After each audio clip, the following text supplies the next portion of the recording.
Do you want to know what all narcissists will do to trap you? By the end of this video, I'm going to give you 9 things that all narcissists do to get you into their web and hold you. Sort of like the Roach Motel. Remember, like they'll get you in there, but you can never leave. That's what you're going to know by the end of this video.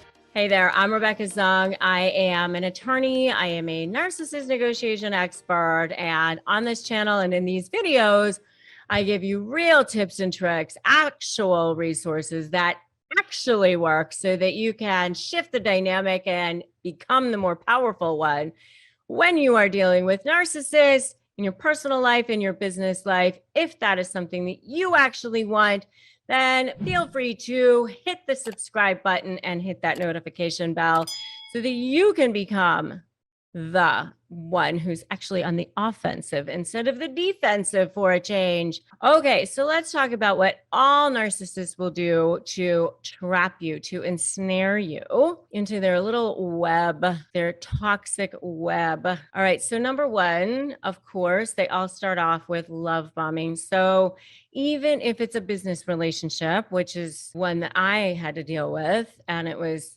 literally one of the worst things I ever had to deal with in my entire life. So, sometimes it's called other things, but, love bombing is the main thing that you hear it called. This is when they come on, they're super charming. They really know how to turn it on. They're really, really great at reading people. They've spent their entire lives figuring out what they need to do to manipulate you, to ensnare you, to get you into their little web, to get you into their lair and get you where they want you to be so that you can start giving them that narcissistic supply that they so desperately crave, which is anything that feeds their ego. Remember, they have no inner sense of value. So the only way that they can feel any sense of value is from the external sources. So they love bomb you. They tell you what you want to hear, basically. They're super charming, super charismatic, and they manipulate you that way.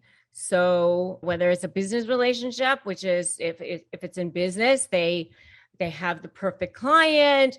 They have the perfect set of skills that you want. If it's a romantic relationship, they're the soulmate that you've been waiting for. I mean, they really, really, really know how to turn on the charm. So love bombing is definitely one of the ways that they trap you. Number 2 is future faking. So they promise you the world.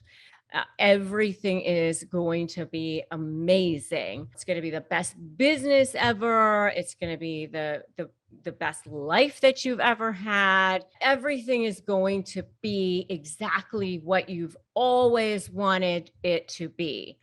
And, as I said, they really know how to study people. They know how to read people. They know how to say exactly what it is that you want to hear. And they return to these things, by the way, when they need to use them. These are part of their arsenal of tricks. So they go back to the love bombing. They go back to the future faking when they need to, if they've messed up or if they have done something that they're kind of going to be caught, or if they've been devaluing you, or if they've been caught in a lie, or they've been ghosting you, or whatever it is that they've been doing, so that it's a way to project and deflect their behavior in order for you to not dwell or see what it is that they have been doing. And, I have a whole video on this, by the way, if you want to check it out, but I want you to remind yourself that they are fakers by putting fakers down in the comments so that you don't get caught in the trap of being taken in when they try to do this to you, because they will, I promise. So put fakers down in the comments right now. All right. So another thing that they will do to trap you is they will actually start devaluing you. And then they will do that, especially kind of on your way out. You'll be on your way out. You will think that you're kind of finally getting out of this relationship, and they'll actually start to devalue you so that you can't really get out. You know, they'll be like, oh, that lawyer that you're picking, not very good. That situation that you're getting into, really stupid idea. So it's actually a way to trap you into staying where you are. When I say devaluing, it's a way to trap you, but it actually is a way to trap you into staying where you are, because the decisions that you're making to leave, they're going to say aren't smart. So it's a way of getting you to question what it is that you're doing, so that you now have to stay, because obviously they know better.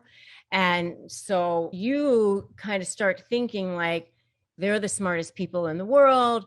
Nobody else knows how to make decisions like they do.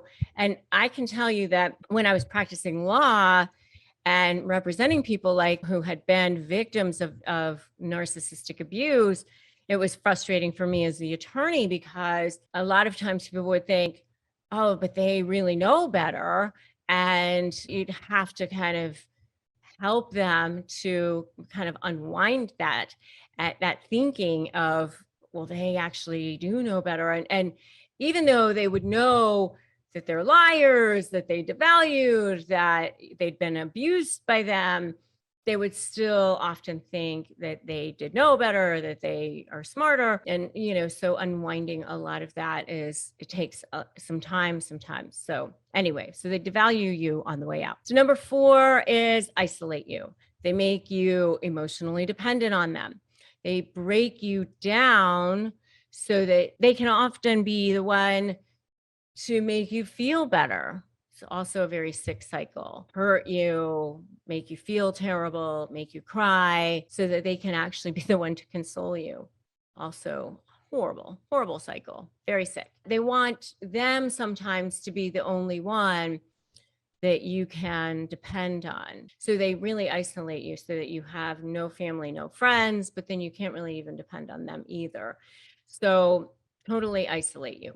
That's number 4. Number 5 is that they triangulate. Again, you know, it's a way to isolate you, but they have like these flying monkeys so that you feel like no one else thinks like you, or everyone else is lining up against you and for them. Everyone else is saying this, or no one else believes you with this, you know, and that's sort of like a narcissist smear campaign thing. I actually do have a whole video on the signs of a narcissist smear campaign, which you can definitely check that out as well. Number 6 is they withhold. They don't tell you things. They don't show you things. They don't give you information. That's another way to trap you. You feel stuck. Number 7, of course, is gaslighting. It's just a way to make you think that you're crazy, a way to question your own mind. You know reality, but they just straight up tell you that reality is not reality. It's just a way to weaken and destabilize you so that you can't think straight. You have like trauma brain. It's especially difficult in negotiations, which is why I do what I do for a living. And I created my entire Slay program, and I help you with all the things that I do. Number 8 is project and deflect. Going back to what I was talking about before, you know, you question them. You say, you lied about this. You didn't do what you were supposed to do, or you did this and you weren't supposed to.